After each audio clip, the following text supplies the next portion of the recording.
Alright, hey everyone, I hope everyone is doing fine, and today we will be learning rate of reactions.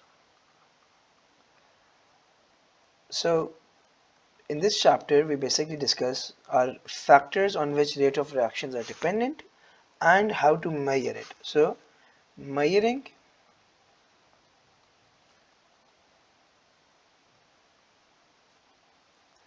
measuring rate of reaction and factors on which rate of reaction depends. Okay, so in chemistry, I have told this several times. Whenever we discuss the term rate, we are mentioning or we are talking about speed. So this is basically speed of reaction कि किन factors के ऊपर speed increase करेगी, decrease करेगी, और हम rate of reaction या speed of reaction को measure किस तरह कर सकते हैं. So first we will talk about how to measure it, because के हमारे पास सिर्फ दो techniques हैं. एक है to measure, एक हमारे पास है measuring, एक हमारे पास है वॉल्यूम के साथ, वॉल्यूम विथ टाइम, एक है हमारे पास वॉल्यूम विथ टाइम, और एक हमारे पास है मास विथ टाइम. ठीक है, mass with time. So first we will discuss volume with time. अब अच्छा, वॉल्यूम के लिए होगा क्या कि volume of gas produced against time. सही है, तो as the reaction proceeds the total volume gas collected will increase. ठीक है, तो फॉर एग्जांपल हम लोग के पास एक ये फ्लास्क होगा या बीकर होगा, व्हाटएवर. ठीक है, and this will B enclosed, and इसके साथ एक गैस सिरिंज अटैच हो जाएगी. ये इसका प्लंजर होगा, ये गैस सिरिंज होगी. गैस सिरिंज इधर ऐसा आना था I think. Right, gas syringe है, ये फ्लास्क है. ठीक है, गैस सिरिंज, इधर हम लोग ने एक स्टॉप वॉच लगा दी है या टाइमर, व्हाटएवर. ये हमारे पास फ्लास्क है, ये हमारे पास गैस सिरिंज है. And for example we use limestone with HCl. Limestone come calcium carbonate, CaCO3 plus HCl. ठीक है, तो हमें पता है कि whenever an acid reacts with a metal carbonate, carbon dioxide is produced. हमें पता है क्या बन जाएगा, ये CaCl2 plus H2O plus CO2. तो ये जो कार्बन डाइऑक्साइड गैस है ना, अभी होगा क्या कि जो कार्बन डाइऑक्साइड गैस होगी ना, ये इस गैस सिरिंज के अंदर जाती रहेगी. ठीक है, इस गैस सिरिंज के अंदर जाती रहेगी, और हम लोग हर इंटरवल के ऊपर ना मेजर करते रहेंगे कितनी गैस आई है. तो जैसी जैसी टाइम ज़्यादा होता रहेगा, total volume gas collected as the reaction proceeds. ठीक है, तो as the reaction proceeds, as the reaction proceeds, the total volume of gas collected will increase. अच्छा, अब होगा क्या, एज आई मेंशन्ड बिफोर, कि हम लोग ना हर इंटरवल्स के बाद ना गैस की कलेक्ट करेंगे कि कितना हुआ. सो फॉर एग्जांपल हमने स्टॉप वॉच टाइमर लगाया हुआ है. हम कहते हैं यार फर्स्ट मिनट के अंदर हमारे पास 2 सेंटीमीटर क्यूब क्या कहते हैं गैस आई है. 2 मिनट्स के अंदर 3 सेंटीमीटर क्यूब आई है. 3 मिनट्स के ऊपर 4 सेंटीमीटर क्यूब आई है वॉल्यूम. ठीक है, ये टाइम है, ये वॉल्यूम है. फिर होगा क्या कि एवेंचुअली हम देखेंगे कि यार मिनट्स गुजर रहे हैं, मिनट्स गुजरते जा रहे हैं, और सेम अमाउंट ऑफ गैस हमें मिल रही है. क्या मतलब, इसका मतलब ये कि हमारी रिएक्शन कंप्लीट हो गई है. रिएक्शन कंप्लीट हो गई, जितनी गैस थी वो कलेक्ट हो चुकी है. ठीक है, उतनी गैस कलेक्ट हो चुकी है, इससे ज़्यादा हो नहीं सकती. कांस्टेंट हो गया ग्राफ, हमें ये पता चल जाता है. सो नाउ हम क्या करेंगे, हमने कहा अच्छा, तो अब हम इसको क्या करेंगे, हम वॉल्यूम टाइम ग्राफ ड्रॉ करेंगे. So now what will do, volume time graph draw करेंगे. तो ये हमारे पास वॉल्यूम हो जाएगा, ये हमारे पास टाइम हो जाएगा. ठीक है, तो क्या पैटर्न हमें समझ आ रहा है कि यार ये इंक्रीज होता रहेगा, होता रहेगा, होता रहेगा, और फिर कांस्टेंट हो जाएगा. ठीक है, ये इंक्रीज होगा स्टार्टिंग में 2 3 4, उसके साथ इंक्रीज और at one point it will become constant. ठीक है, सो इसकी ग्राफ की शक्ल याद रखना हमें ज़रूरी है कि जब हम वॉल्यूम ऑफ गैस कलेक्ट कर रहे हैं या volume of gas against time हम देख रहे हैं, तो हमारा ग्राफ की शक्ल हमारी इस तरह की होगी। इट विल इंक्रीजिंग कर्व होगा और फिर कांस्टेंट हो जाएगा। ठीक है, and then we have our second technique, which is mass with time। ठीक है, हमने इसी तरह ग्राम्स में ले लिया मैस और हम लोग इसको देखते रहे कि पर मिनट कितना हो रहा है। ठीक है, अब इसका ग्राफ किस तरह बनेगा? इसका ग्राफ कुछ इस तरह बनेगा कि ये हमारे पास एक्स एक्सिस पे टाइम आएगा, वाई एक्सिस पे मैस होगा, और ये मैं अभी जो बनाने लगा this you should remember this. तो होगा क्या, यहाँ से शुरू होगा ग्राफ हमारा, होते होते होते होते इस तरह हो जाएगा। ठीक है, हमेशा याद रखना it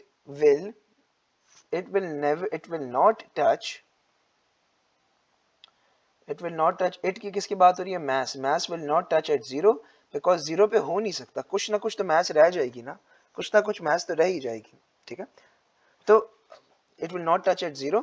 now let's write some points, हो क्या रहा है। ठीक है, अच्छा अब सबसे पहले याद रखना, मैं कुछ नोट्स साथ साथ लिखवा रहा हूँ। Number 1, rate of reaction will be the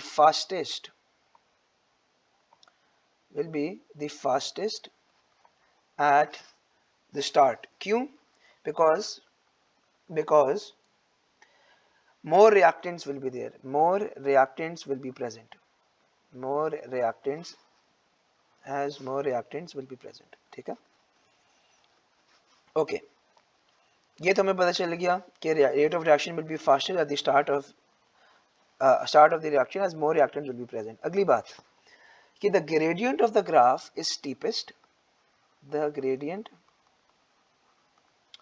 of the graph is steepest at the start of the reaction as the speed of reaction is fastest। ठीक है, is steepest at the start, gradient of the graph is steepest at the start as our speed of reaction is fastest। ठीक है, ये हमारे पास बात आ गई। अगली बात क्या है? The gradient will decrease as the reaction proceeds, gradient will decrease as the reaction proceeds, as the reaction proceeds।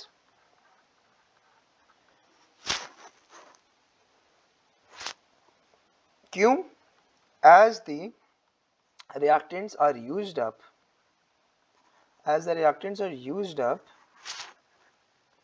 hence the speed of reaction decreases with time, hence the speed of reaction will decrease with time। ठीक है, क्यों? कि भाई सबसे ज्यादा start में क्यों होगा? इसलिए होगा कि ज्यादा रिएक्टेंट्स हमारे पास होंगे फॉर कोलिजन्स, फॉर मोर क्या कहते हैं, for more reaction to take place. ठीक है, जिस तरह हमारे पास पार्टिकल्स यूज अप होते रहेंगे, उतना उतना हमारे पास रेट ऑफ रिएक्शन स्लो होता रहेगा। ठीक है, and then the gradient becomes zero,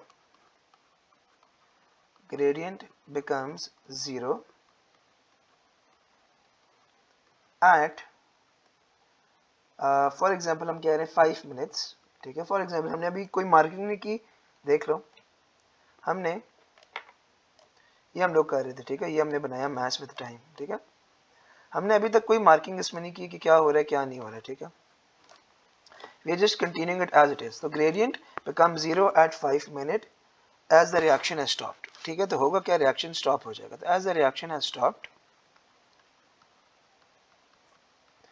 और होगा क्या कि व्हाटसोएवर, तो हम कहेंगे कि कोई चेंज नहीं है, नो मोर चेंज इन मास, तो जो हमारे पास जिधर हम लोग देखेंगे ना कि देखो हम लोग सेम चीज करेंगे, 1 मिनट पे कितना मास हुआ, कितना हुआ, फॉर एग्जांपल हम कहते हैं ये हुआ 10, फिर 20, फिर 30, फिर फोर्थ पे देखा हमने कि 40 पे कांस्टेंट हो गया है 4 मिनट्स में, 5 मिनट्स में हमने देखा कि कांस्टेंट हो गया, तो हम कहेंगे ठीक है जो फाइनल मास होगा ना, फाइनल मास वो 40 ग्राम्स होगा, ठीक है। So I hope you understand, it's very simple. तो दो रिएक्शन की मेथड हमने पढ़े, क्या पढ़े, एक तो हमने ये पढ़ा मास विद टाइम, अगला हमने पढ़ा कि वॉल्यूम विद टाइम और मास विद टाइम दोनों डिस्कस कर ली। इसका ग्राफ इस तरह होगा कि it will increase and become constant, और इसका क्या होगा, it will decrease and become constant but it will not touch zero at x axis, ठीक है। उसमें थोड़ा सा मैथ्स रह जाएगा, ऐसा तो नहीं है कि बिल्कुल मैथ्स नहीं होगा, तो थोड़ा सा रह जाएगा। और अक्सर एमसीक्यूज में आपको ये टेस्ट करते हैं, एमसीक्यूज में आपको टेस्ट करते हैं कि 4 दे देंगे और आपने बताना है कौन सा मैथ्स विद टाइम का, मैथ्स अगेंस्ट टाइम का रिएक्शन है, ठीक है। So you should know these graphs, याद होने चाहिए। Okay, now let's move two factors.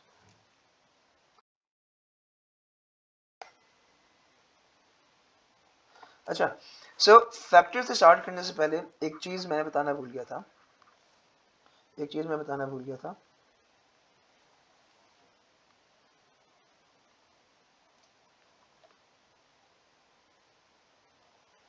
एक चीज मैं बताना भूल गया था।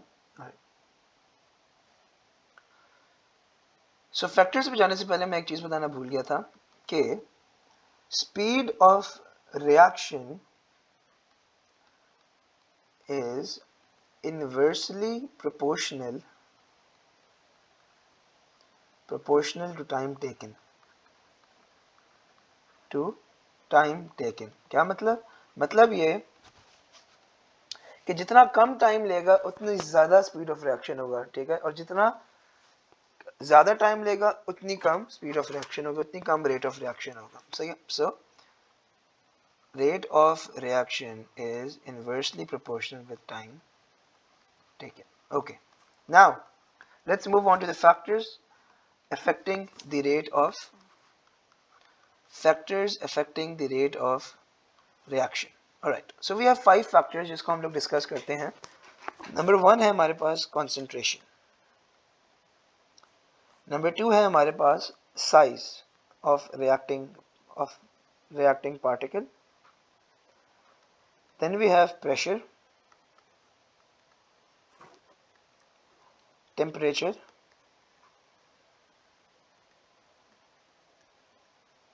and catalyst.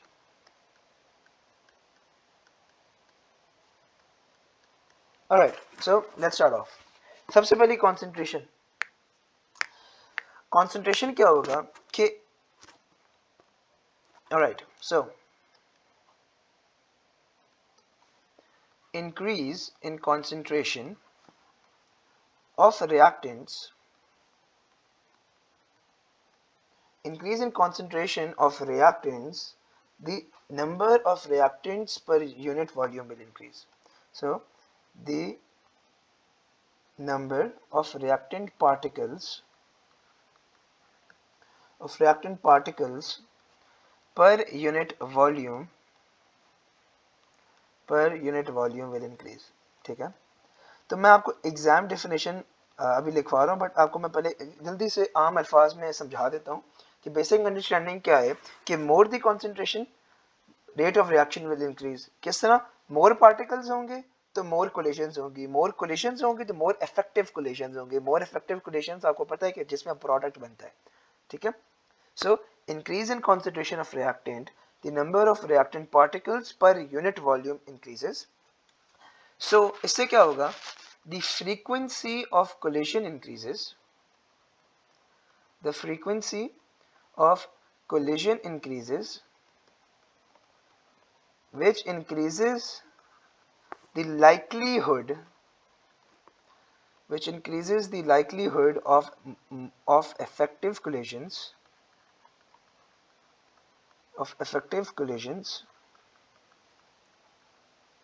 hence increasing the speed या the rate of reaction. अब मेरी बात सुनो ना, अब देखो मैं आपको एक चीज बताता हूँ। देखो अगर हमारे पास, देखो फॉर एग्जांपल, अगर देखो हमारे पास इस तरह होते हैं, देखो इस तरह होते हैं, ठीक है,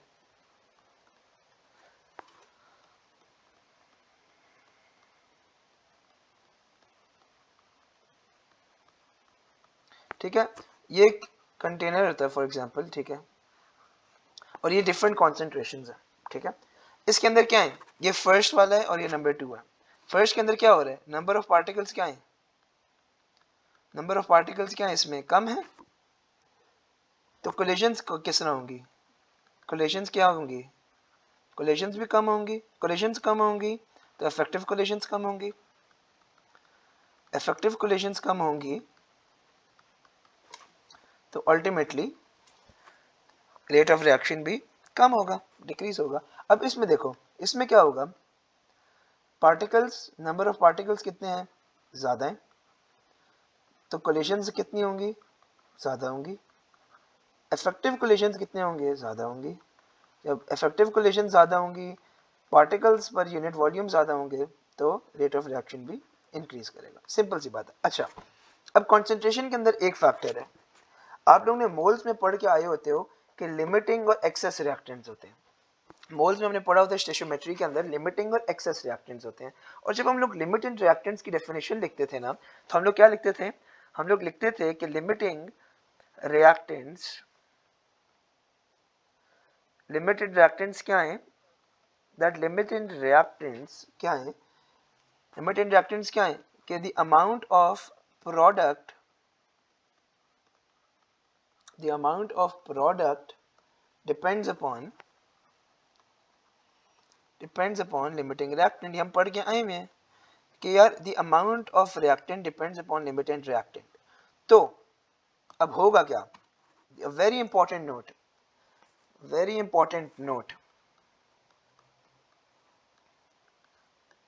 if you increase the concentration of limiting reactant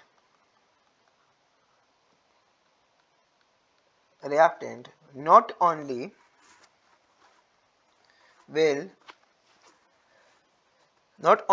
will the rate of reaction increase, but the amount of yield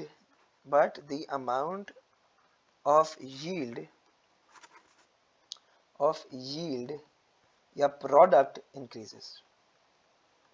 also increases. However,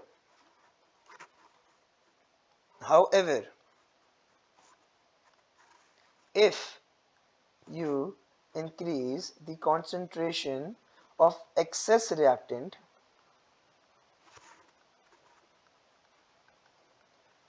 only the speed of reaction increases, product remains the same, product remains the same। ये बहुत important बात मैं अभी बताने लगा हूँ, बहुत important है। प्रोडक्ट रिमेन्स द सेम क्या मतलब, जल्दी से मैं आपको एक कंपैरिजन करके देता हूँ। फॉर एग्जांपल देखिए, फॉर एग्जांपल हम कहते हैं कि लिमिटिंग है, ये एक्सेस है। मैं एक्सेस की कॉन्सेंट्रेशन बढ़ाऊंगा तो क्या होगा, फ्रीक्वेंसी ऑफ कोलिजन इंक्रीज होगी। क्यों इंक्रीज होगी, क्योंकि नंबर ऑफ पार्टिकल्स इंक्रीज होंगे। नंबर ऑफ पार्टिकल्स इंक्रीज होंगे तो कोलिजन इंक्रीज होगी, तो रेट ऑफ रिएक्शन इंक्रीज होगा, लेकिन प्रोडक्ट सेम होगा। अब इसके केस में क्या हो रहा है कि कॉन्सेंट्रेशन इंक्रीज की, लिमिटिंग की, तो पार्टिकल्स इंक्रीज होंगे, तो कोलिजन्स होंगी, तो रेट ऑफ रिएक्शन तो बढ़ेगा ही बढ़ेगा, लेकिन इस केस में प्रोडक्ट भी बढ़ेगा। ठीक है। अब एग्जाम में अक्सर हमसे क्वेश्चन पूछते हैं कि सपोज ये हमारे पास एक ग्राफ है, ठीक है।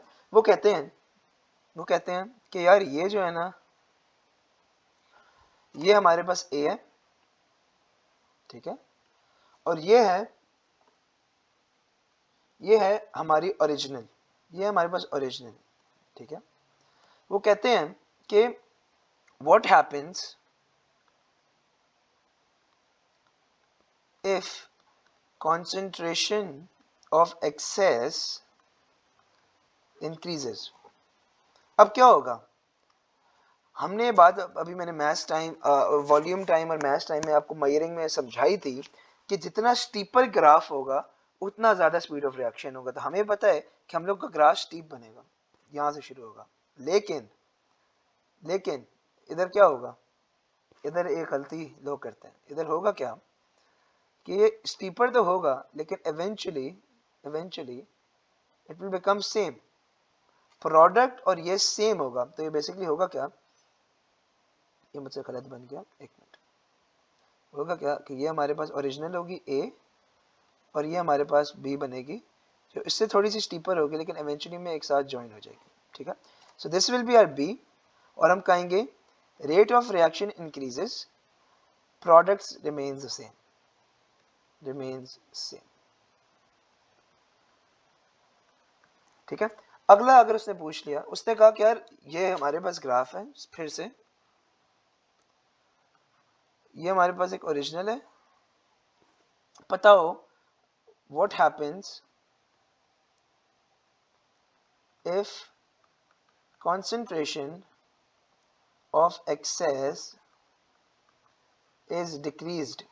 हमने अभी पढ़ा था कि अब ग्राफ लेस स्टीप बनेगा, यहां से शुरू होगा लेकिन इवेंचुअली सेम हो जाएगा, तो रेट ऑफ रिएक्शन कम होगा बट प्रोडक्ट सेम होगा। ठीक है, लेकिन अगर पूछ लिया कि यार बताओ ये एक ग्राफ है, ये दूसरा ग्राफ है,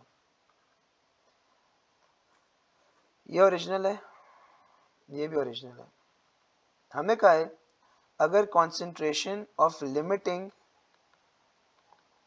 इंक्रीज हुई है और अगर कॉन्सेंट्रेशन ऑफ लिमिटिंग डिक्रीज है तो क्या होगा। अब हमें पता है अगर इंक्रीज होगी तो मोर स्टीपर ग्राफ, लेकिन प्रोडक्ट भी ज्यादा बनेगा, तो हम इसका ग्राफ इस तरह जाएगा, ये बी होगा। हम कहेंगे rate of reaction increases, product increases. ये हमारे पास ओरिजिनल है, ये हमारे पास ओरिजिनल है। अब concentration of limiting increase decrease होगी तो क्या होगा, लेस स्टीप ग्राफ बनेगा, प्रोडक्ट भी कम हो जाएगा, तो rate of reaction will not only decrease but product will also be decreased. तो ये खास बात है और ये हमें मोल से पता होना चाहिए कि the amount of product is dependent upon the limiting reactant, it is defined by the limiting reactant. ठीक है, तो ये हमें बात पता चल गई। This is our first factor. Okay, moving on to our second factor. Okay, second factor हमारा है, सेकंड फैक्टर है हमारा size, size of reactant particles. अच्छा, अब इसके अंदर सबसे पहले एक चीज याद रख लें, बिकॉज हम लोग फर्स्ट फैक्टर कंसंट्रेशन करके आए होते हैं तो हमारे दिमाग में यही चल रहा होता है, तो इसका नोट बना लें कि प्रोडक्ट इस केस में हमेशा सेम रहेगा, product always remains the same in our second factor. जब हम लोग सेकंड फैक्टर की बात करते हैं प्रोडक्ट हमेशा सेम रहेगा, only rate of reaction will change. ठीक है, अच्छा अब होता क्या है कि the size of reactant particle is inversely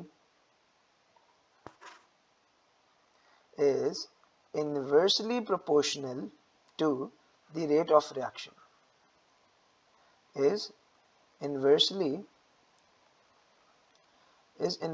proportional to rate of reaction। क्या मतलब, अगर हमारे पास साइज बड़ा होगा पार्टिकल का, if we have a bigger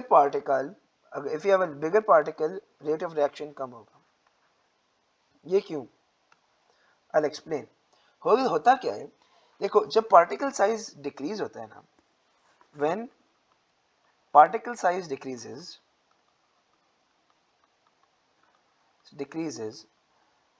surface area of the reactants increases, surface area of the reactants increases। अब surface area of the reactant जब increase होगा तो क्या होगा, giving a larger surface area to volume ratio, ratio. I know अभी थोड़ा सा अजीब सा लग रहा होगा, लेकिन अब मेरी बात सुनिए। फॉर एग्जाम्पल हमारे पास ये दो ब्लॉक्स हैं, ठीक है। ये एक बड़ा ब्लॉक है जिसके अंदर हमारे पास पार्टिकल्स हैं, ठीक है। ये एक बड़ा ब्लॉक है, ठीक है। सॉरी रुको, ये हमारे पास बड़ा ब्लॉक है, ठीक है। और हमने इसको फिर डिवाइड कर दिया दो छोटे ब्लॉक्स के अंदर। तो अब मेरी बात सुनना, इधर कितने, इधर इस तरह पार्टिकल्स रिएक्ट करेंगे ना, ठीक है। ये हमारे पास सरफेस एरिया और इधर इतने, ठीक है। हमने जब इसको हाफ किया ना, हाफ हमने किया ना, तो देखना ये हमने हाफ किया, ठीक है। इसको रुको, ये हमने इसको हाफ कर दिया, तो होगा क्या, कितने फेस इसके मिल गए। अभी इस केस में कितना था, रुको, इस केस में कितनी साइड्स मिल रही थी, 1 2 3 4। इस केस में आपको मिलेंगे, देखो इस केस में कितना मिलेंगे,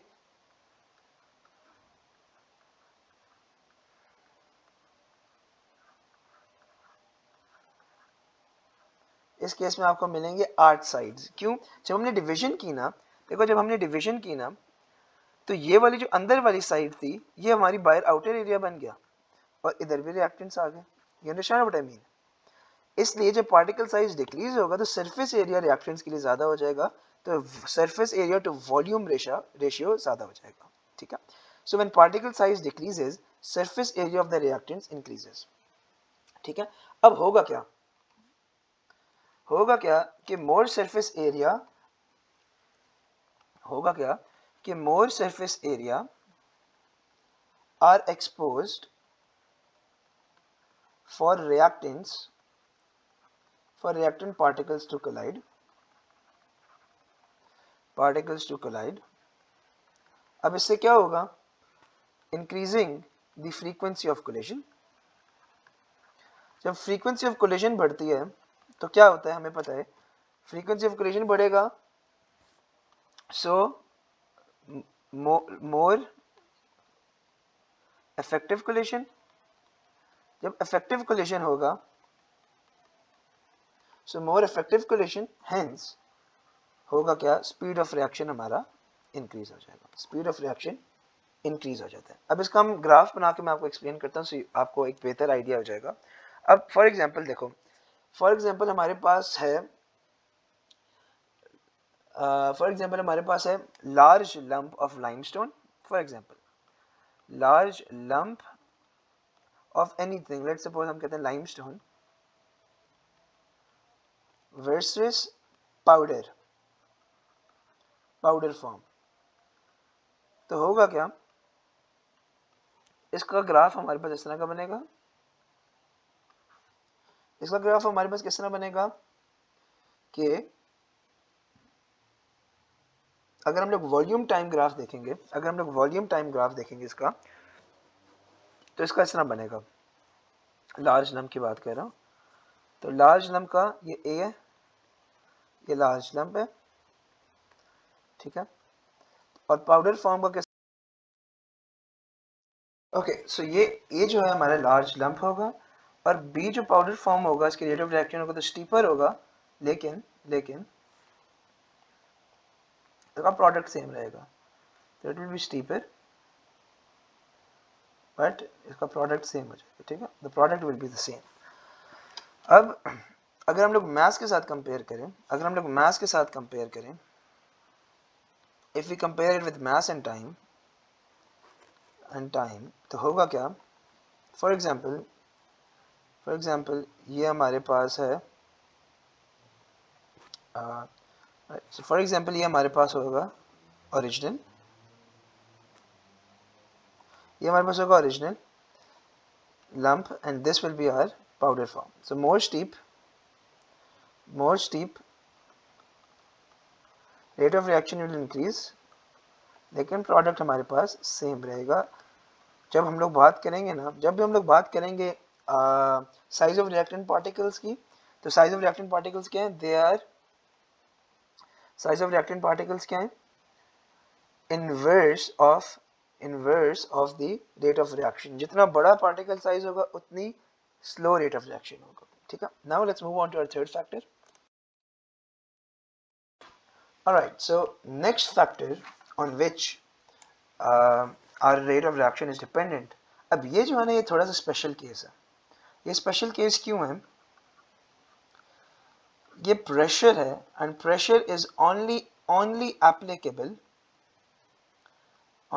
एप्लीकेबल इन गैसेस। और अक्सर एमसीक्यूज में आपको कंफ्यूज करता है कि which of these factors will not increase और decrease the rate of reaction, और उसमें होगा असली में एसिड बेस रिएक्शन वो चल रहा होगा, और आप उसमें लिखा होगा कि यार इंक्रीज इन प्रेशर भी रेट ऑफ रिएक्शन को चेंज करेगा, आप लिख कर आ जाओगे। This is wrong. Whenever अगर कोई गैसेस का रिएक्शन हो, रिएक्शंस इन्वॉल्विंग गैसेस हो, तब हमारा प्रेशर का फैक्टर लगेगा, और वो है क्या? It is very similar to concentration, very similar to concentration। होगा क्या कि at higher pressure, नहीं प्रोडक्ट इंक्रीज नहीं होगा, लेकिन सिर्फ मैं कह रहा हूँ कि it is similar to concentration because at higher pressure particles per unit volume, particles are closer together, so more particles per unit volume, तो अब इससे क्या होगा? इससे होगा क्या? कोलिजन्स इंक्रीज होंगी, तो इफेक्टिव कोलिजन ज़्यादा होंगे। इफेक्टिव कोलिजन्स ज़्यादा होंगे तो हमारी स्पीड ऑफ रिएक्शन भी ज़्यादा होगी। और इसकी जो हम लोग सबसे बड़ी एग्जांपल यूज़ करते हैं ना प्रेशर के अंदर, जिधर हम लोग क्या कहते हैं, रेट ऑफ रिएक्शन इंक्रीज करते हैं, वो हेबर प्रोसेस होता है। हेबर प्रोसेस होता है जो हम लोग आगे डिस्कस करते हैं। इसके बाद यूजली हम लोग यही डिस्कस करते हैं, हेबर प्रोसेस, जिसके अंदर हम लोग बेसिकली क्या कहते हैं, it is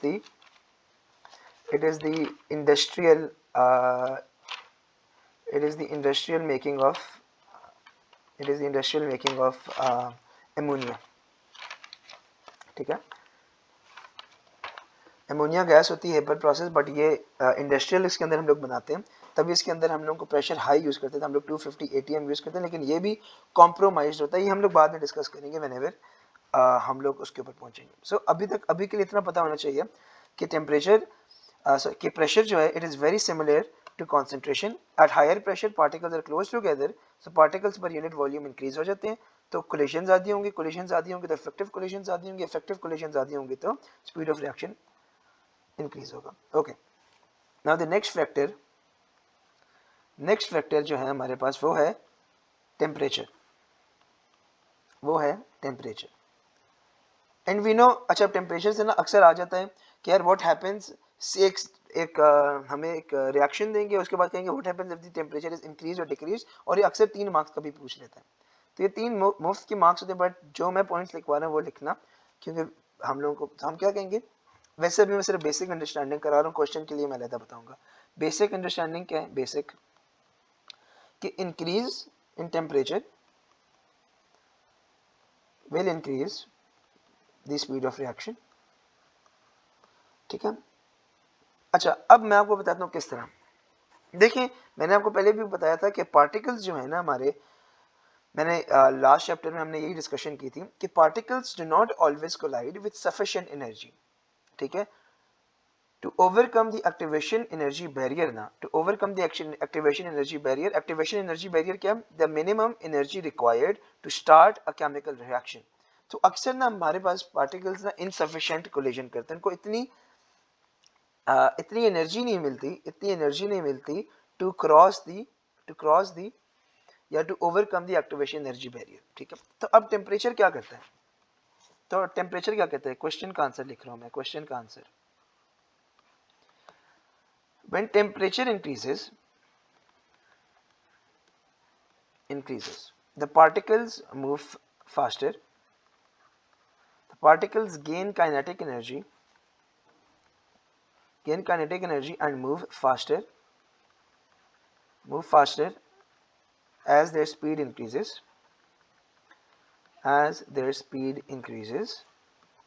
This increases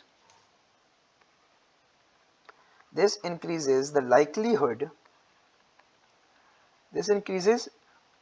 likelihood that they collide, the particles collide with sufficient energy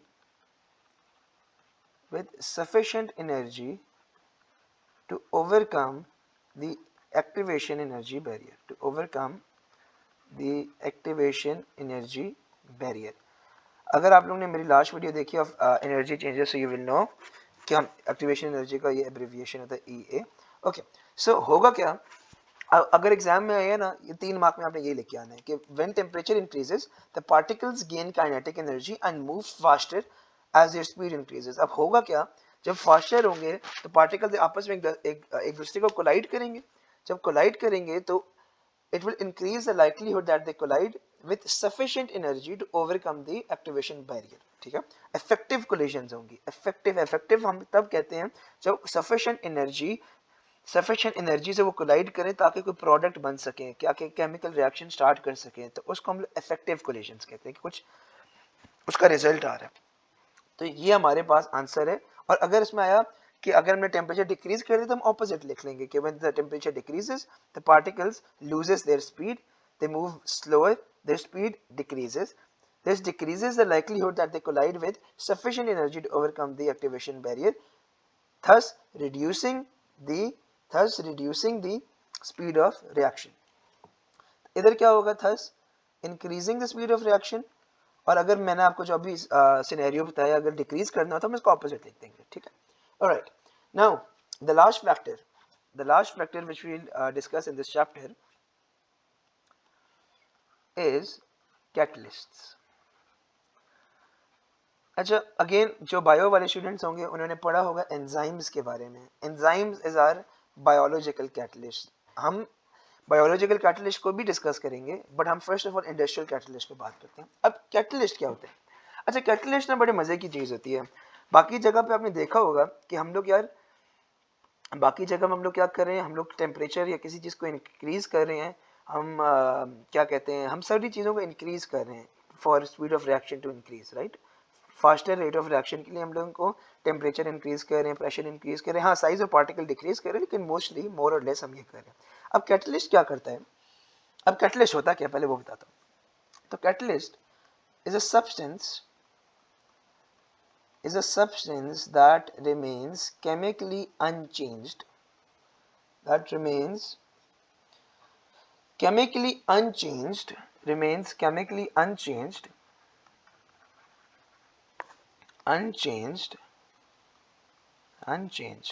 okay, chemically unchanged. और वो करता क्या है? It is a substance that होता क्या है? Is a substance that remains chemically unchanged. and करता क्या है? It increases the rate of reaction. By providing an alternative pathway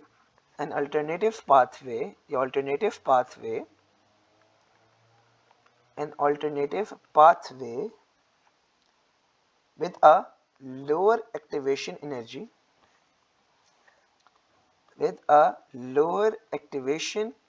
energy for the reaction to proceed. अब आई नो ये बहुत मतलब मैंने ओखा करके लिखा है, बट अगर आसान अल्फाजों में मैं बताऊं ना, तो आसान अल्फाजों में क्या है कि कैटलिस्ट क्या करता है? Catalyst increases the rate of reaction by lowering activation energy. This is what it does. It increases the rate of reaction by lowering the activation energy. अब activation energy जब lower करता है ना, तो क्या होता है? Keep a note to yourself that activation energy of catalyzed हम उसको कहते हैं जो reaction जिसके अंदर catalyst use हुआ, of a catalyzed reactants is less than uncatalyzed reaction, uncatalyzed जिसके अंदर catalyst use नहीं हुआ, uncatalyzed reactants. ठीक है, होगा क्या ये हमें बात भी पता होनी चाहिए और डायग्राम पे शो भी करना आना चाहिए। डायग्राम में होगा क्या कि फॉर एग्जांपल ये हमारे पास है, ठीक है, ये फॉर एग्जांपल हम एक्सोथर्मिक का बना दें, ठीक है, फॉर एग्जांपल। तो होगा क्या, ये ओरिजिनल हमारे पास होगा, ये ए हमारे पास अनकैटलाइज्ड होगा, तो जो कैटलाइज्ड होगा ना उसका लूप छोटा बनेगा, ये बी होगा, इसका लूप जो है ना वो छोटा बनेगा, तो ये कैटलाइज्ड। तो we should know how to show it on graph as well as हमें पता भी होनी चाहिए ये बात कि कैटलाइज जब हम कर देते हैं तो उसकी एक्टिवेशन एनर्जी जब कम होगी तो जाहिर सी बात है it will have lower activation energy, तो उसका लूप भी छोटा बनेगा। ओके, तो ये हमारे पास होगी बात कैटलिस्ट की, होता क्या करता है। अब we have some features of catalyst, we have some features of catalyst that you should know. Number one, that only a small amount is required as it is not chemically reacted। ठीक है, उसको chemical reaction में काम नहीं होता वो। अब इसकी मजे की बात ये है ना, अब अगली बात ये है, only a small amount is required, a catalyst is not used up during the chemical reaction। वो chemically unchanged होता है, जिस तरह डालते हो उसी तरह वापस निकल जाता है, ठीक है, during the chemical reaction। So उसका कोई उसका इम्पैक्ट होता है, वो स्पीड ऑफ रिएक्शन को तेज करके एक्टिवेशन एनर्जी को लोअर करके अपना काम हट जाता है, ठीक है ना। तो ना ही, ठीक है, अगली चीज, तो ना ही वो प्रोडक्ट चेंज करता है ना ही वो कुछ करता है, ठीक है। So first, only a small amount is required, a catalyst is not used up during the chemical reaction, it remains chemically unchanged, a catalyst is selective। मतलब कि ये नहीं है कि एक यूनिवर्सल कैटलिस्ट है कि हर इसके अंदर यूज हो जाए, नहीं, catalyst is selective and different reactions require different catalysts, ठीक है। ओके, देन अगली चीज, catalyst increases the rate of reaction but have no impact on the yield of reaction। Yield हम प्रोडक्ट को कहते हैं, तो मतलब प्रोडक्ट पे उसका कोई लेना देना नहीं, प्रोडक्ट एज इट इज होगा, वो सिर्फ स्पीड ऑफ रिएक्शन को इंक्रीज करेगा bye lowering the activation energy और काम कर जाएगा।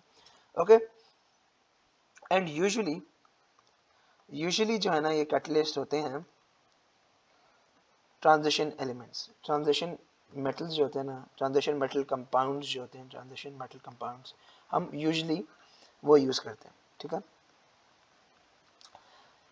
ये हमारे पास होगी बात कैटलिस्ट की, और इसी फैक्टर के अंदर हम आखिरी चीज जो लिखते हैं ना वो है एंजाइम्स। जो बायो वाले उन्हें पता होगा। सो एंजाइम्स क्या है, हमारी बॉडी के अंदर जो होते हैं बायोलॉजिकल कैटलिस्ट होते हैं, बायोलॉजिकल कैटलिस्ट होते हैं। अच्छा, इसके अंदर हम लोग ने इतनी डिटेल में नहीं जाना, हमें सिर्फ ये पता होना चाहिए कि एंजाइम्स भी सेम काम करते हैं, बायोलॉजिकल कैटलिस्ट हैं which increases the speed of a chemical reaction and remain chemically unchanged at the end of reaction, ठीक है, काम वो सेम ही करते हैं। इसके फीचर्स कुछ होते हैं। फीचर्स क्या होते हैं कि number one, they are proteins,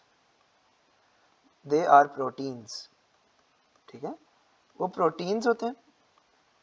अगली बात, दे आर सबस्ट्रेट स्पेसिफिक।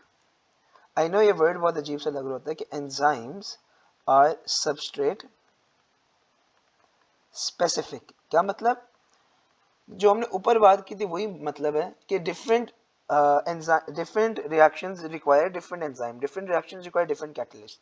तो सबस्ट्रेट स्पेसिफिक होता है कि रिएक्शन स्पेसिफिक है, ठीक है, यूनिवर्सल कुछ यूनिवर्सल एंजाइम नहीं होता हमारे पास, ठीक है, एंजाइम्स आर सबस्ट्रेट स्पेसिफिक।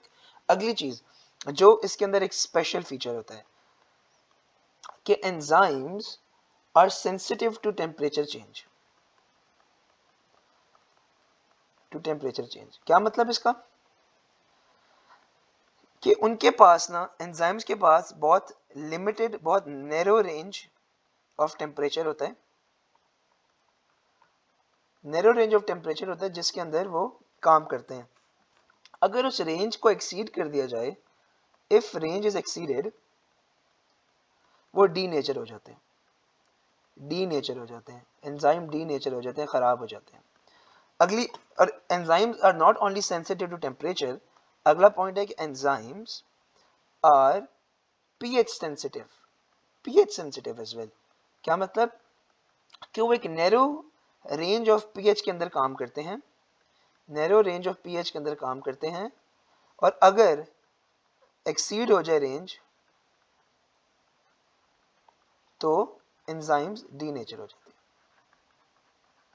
ये हमारे पास पूरी कहानी थी हमारी, क्या कहते हैं, रेट ऑफ रिएक्शन की। We are done with rate of reaction. हमने 5 फैक्टर्स पढ़े, enzymes, pressure, temperature, concentration, size of particles, और हमने 2 मेथड्स पढ़े, mass with time and volume with time. So this is it. Thank you so much for watching. Inshallah I'll see you guys later with another video. Stay tuned. Allah Hafiz.